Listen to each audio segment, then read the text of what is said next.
الحمد لله رب العالمين والصلاة والسلام على سيد المرسلين أما بعد فأعوذ بالله من الشيطان الرجيم بسم الله الرحمن الرحيم الصلاة والسلام عليك يا رسول الله وعلى آلك وأصحابك يا حبيب الله الصلاة والسلام عليك يا نبي الله وعلى آلك وأصحابك يا نور الله.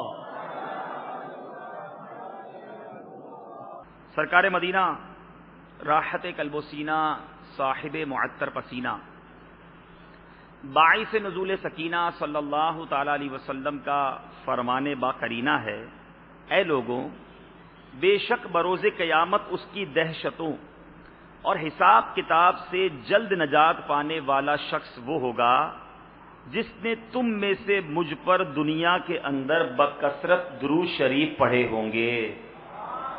صلو علی الحبیب صلی اللہ تعالی علی محمد صلی اللہ علیہ وسلم.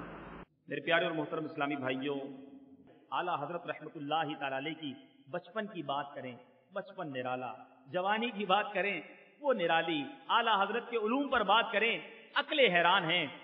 سچی بات یہ ہے، اتنی ساری باتیں میرے پاس موجود ہیں، میں خود فیصلہ نہیں کر پا رہا کہ کس گوشے کی طرف گفتگو کو آغاز کیا جائے. اعلیٰ حضرت رحمت اللہ تعالی علیہ کے بچپن پر کچھ بات کریں. بچے بھی میرے قریب بیٹھے ہیں، مدنی منع بھی موجود ہیں. اعلیٰ حضرت رحمت اللہ تعالی علیہ 10 شوال المعظم بریلی کے علاقے جسولی میں آپ کی ولادت ہوئی، اور آپ کی ولادت سے پہلے ہی آپ کے والد صاحب نے خواب دیکھا تھا، اور جب اس خواب کی تعبیر معلوم کی تو بتایا گیا کہ تمہارے یہاں ایسے بیٹے کی ولادت ہوگی کہ پوری دنیا میں جس کے علم کا چرچا بلند ہو جائے گا. گویا اعلیٰ حضرت کی آمد کی بشارتیں پہلے سے ہی دی جا رہی تھی، اور ابھی اعلیٰ حضرت 4 سال کے ہیں. 4 سال بہت چھوٹی عمر ہوتی ہے. امام عشق و محبت 4 سال کی عمر میں مدرسے جاتے ہیں. قاری صاحب سبق پڑھاتے ہیں. قاری صاحب حیران ہیں کہ اس بچے کو میں سبق جتنی دیر میں پڑھاتا ہوں، پڑھانے میں مجھے وقت زیادہ لگتا ہے، اس سے کم وقت میں تو یاد کر لیتا ہے. وہ حیران ہے، یہ مدنی منع بیٹھے کتنی مشکل ہو جاتی ہے آپ کو قاری صاحب کو پڑھانے میں. قاری صاحب بھی یہاں پر ہوں گے کوئی نہ کوئی. اب وہ بچہ، قاری صاحب حیران ہیں. ایک بار قاری صاحب پڑھا رہے ہیں، والد صاحب بھی برابر والے کمرے میں ہیں. قاری صاحب سبق پڑھاتے پڑھاتے قرآن پاک کی ایک آیت پر پہنچے، اور غالباً قاری صاحب زبر پڑھا رہے تھے، زبر کے ساتھ کوئی جملہ پڑھا رہے تھے. اعلیٰ حضرت کی زبان سے زیر نکل رہا تھا، یا زیر پڑھا رہے تھے تو زبر نکل رہا تھا. کافی دیر کوشش ہوئی، کتاب میں لکھا وہی ہے جو قاری صاحب پڑھا رہے ہیں، اعلیٰ حضرت اس کے الٹ پڑھ رہے ہیں. کافی دیر یہ کوشش ہوتی رہی تو والد صاحب تشریف لائے اور کہا کہ بیٹا کیا بات ہے، میں کافی دیر سے سن رہا ہوں قاری صاحب آپ کو زبر پڑھا رہے ہیں، آپ زیر منہ سے نکال رہے ہیں، یہ تو اچھی بات نہیں ہے. اعلیٰ حضرت نے فرمایا ابو جان بات یہ ہے، میں کوشش کر رہا ہوں کہ جو قاری صاحب فرمائیں میری زبان سے وہی نکل جائے، مگر میری زبان سے زیر نکلتا ہے. والد صاحب نے سوچا ماجرا کچھ اور ہے، یہ بچہ کوئی آرڈنری بچہ نہیں ہے، یہ کوئی عام بچہ نہیں ہے. دوسری کتاب منگوائی گئی، قرآن پاک کا دوسرا نسخہ منگایا گیا. پتا چلا کہ جہاں قاری صاحب زبر پڑھا رہے تھے وہاں کتابت کی غلطی تھی، اصل نسخے کے اندر وہاں زیر ہی تھا. گویا اعلیٰ حضرت کی زبان سے کوئی غلط بات نکل جائے میرا رب وہ بچپنے میں بھی پسند نہیں فرماتا تھا. امام عشق و محبت کی زبان سے جو نکلا آج تک وہ سنہری حروف میں لکھے جانے کے برابر ہے. اللہ تبارک و تعالیٰ نے بچپنے ہی کے عالم میں اس عظیم ہستی کو غلطیوں سے مبرہ فرما دیا تھا. اعلیٰ حضرت رحمت اللہ تعالی علیہ کی سیرت میں مزید آگے بڑھیں. 13 سال چند ماہ چند دن، یہ عمر ہی کیا ہوتی ہے، ابھی 14 سال کے نہیں ہوئے. اعلیٰ حضرت نے درس نظامی کے تمام علوم پورے کر لیے. یہی نہیں، اپنے والد صاحب کی مسند پر بیٹھ کر فتویٰ لکھنا شروع کر دیا. 4 5 600 سال کی کتابیں اٹھا لیں، آج تک تو ہم نے نہیں سنا کہ اتنی چھوٹی عمر میں کوئی مفتی بن گیا ہو، اور ایسا مفتی بنا ہو کہ جس کے فتوے کی تصدیق پورے ہندوستان کے علماء کیا کرتے. یہی نہیں، ایک بڑا عجیب ماجرا ہوا. ایک بار ایسا موقع ہوا کہ ایک مسئلے پر اعلیٰ حضرت نے بھی فتویٰ لکھا، آپ کے والد صاحب نے بھی فتویٰ لکھا، اور اب جناب دونوں کا جو موقف تھا وہ الگ الگ تھا. والد صاحب کچھ اور فرما رہے تھے اس فتوے میں, اعلیٰ حضرت کی رائے کچھ اور تھی. اور یہ علماء میں ہوتا ہے, اختلاف رائے علماء کا امت کے لیے رحمت ہوا کرتا ہے. اب والد صاحب اور بیٹا آمنے سامنے بیٹھے, دلائل شروع ہوئے. والد صاحب اپنے دلائل دے رہے ہیں, اعلیٰ حضرت اپنے دلائل دے رہے ہیں. قسم سے سوچئے تو صحیح, تو منظر کیسا ہوگا کہ باپ اور بیٹا کوئی گھر کے کسی مسئلے کو ڈسکس نہیں کر رہے, اسکول میں کلاس میں کب جانا ہے اس پر گفتگو نہیں ہو رہی. آج باپ بیٹا میں یا تو ڈانٹ ڈپٹ ہو رہی ہوتی ہے یا گھر کے کسی پرابلم پر ڈسکس ہو رہی ہوتی ہے. یہ کیسے عظیم باپ بیٹے ہیں کہ علم دین کے ایک مسئلے پر گفتگو ہو رہی ہے, اپنے اپنے دلائل پیش کیے جا رہے ہیں. باپ اس بات پر سختی نہیں کر رہا کہ جو میں نے کہا ہے وہ مانو, میرے شاگرد ہو, میرے بیٹے ہو. باپ بھی جانتا تھا کہ اس کی علم و فراست کچھ اور ہے. گفتگو ہوتی چلی جا رہی ہے. میرے پیارے اسلامی بھائیوں, فیصلہ نہیں ہو سکا. اب یہ طے ہوا کہ علماء رامپور جو ہیں ان کا بڑا ڈنکا ہے. ایسا کرتے ہیں بیٹا تم بھی اپنا فتویٰ ادھر بھیجو, میں بھی اپنا فتویٰ ادھر بھیجتا ہوں. دیکھتے ہیں کہ علماء رامپور اس پر کیا رائے دیتے ہیں, کس کو تصدیق ملتی ہے. اگر کسی مسئلے پر کسی وجہ سے اختلاف رائے ہو گیا تو اس کا مقصد یہ نہیں کہ میں اس سے نفرت کرنا شروع کر دوں. ٹھیک ہے, ہم دونوں پڑھ رہے ہیں, اگر کسی مسئلے پر نہیں سمجھ آ رہی تو بڑے علماء سے رجوع کر لینا, یہ ہمارے اسلاف کا طریقہ ہے. اور عوام کا یہاں پر کام کیا بنتا ہے؟ آج جناب عوام جو ہے وہ علماء کے بارے میں زبان درازی کرتی نظر آتی ہے. ارے بھائی فلاں مفتی صاحب تو یوں کہتے ہیں, دوسرے مفتی صاحب یوں کہتے ہیں, یہ جناب ان لوگوں کو پڑھا ہی نہیں, ان لوگوں نے الٹی سیدھی باتیں شروع کر دیتے ہیں. میرے پیارے اسلامی بھائیوں, علم دین کی وسعت بہت زیادہ ہے. علماء مفتیان کرام اپنے علم کی روشنی میں جو سمجھتے ہیں وہ ہمیں بیان کرتے ہیں. تو ہمیں کبھی بھی علماء کرام کو آپس میں کمپیریزن نہیں کرنا چاہیے. اللہ اکبر, باپ اور بیٹے کے فتوے رامپور پہنچتے ہیں, علماء کرام مباحثہ کرتے ہیں, کلام ہوتا ہے. اب یہ طے کرنا مشکل ہے. ایک طرف تو مولانا نقی علی خان علیہ رحمت الرحمان کی وجاہت ہے, ان کی فطانت ہے, ان کے علم کے ڈنکے ہیں, اعلیٰ حضرت کے والد ہیں. مگر دوسری طرف جب اعلیٰ حضرت کا فتویٰ پڑھتے ہیں دل مائل یہ ہو رہا ہے, یار لکھا تو اس نے ٹھیک ہے, دلائل اس کے ٹھیک ہیں. جب یہ فتاوے واپس آتے ہیں, اس کے بعد جب یہ فتاوے کی تصدیق کو دیکھا جاتا ہے, اعلیٰ حضرت کے والد صاحب کے فتوے پر 2 مفتیان کرام کی دستخط اور تصدیق ہے, باقی سارے علماء رامپور نے اعلیٰ حضرت کے فتوے پر تصدیق فرما دی. آج کے دور کا باپ ہوتا تو بیٹے سے حسد کرنا شروع کر دیتا, ارے میرے بیٹے نے مجھے ہرا دیا, مجھ سے آگے نکل گیا. قربان جائیے ان لوگوں کی وسیع قلبی پر, ان کا دل کتنا بڑا تھا. اپنے بیٹے کو گلے لگاتے ہیں, ماتھا چومتے ہیں, اور اس کے بعد اپنے موقف سے رجوع فرماتے ہیں کہ نہیں میرے بیٹا, جو تم نے لکھا تھا وہی موقف درست ہے, میں اپنے موقف سے رجوع کرتا ہوں. اس دن کے بعد مولانا نقی علی خان رحمت اللہ تعالی علیہ جو اعلیٰ حضرت کے والد ہیں, اب آپ کا یہ معمول بن گیا کہ جب کوئی مسئلہ سمجھنا ہوتا, جب کسی مسئلے پر بحث کرنی ہوتی, اب بڑے بڑے علماء کرام کے بجائے اعلیٰ حضرت سے بحث فرما لیا کرتے ہیں. نوجوانی کا عالم ہے, علم کا پہاڑ.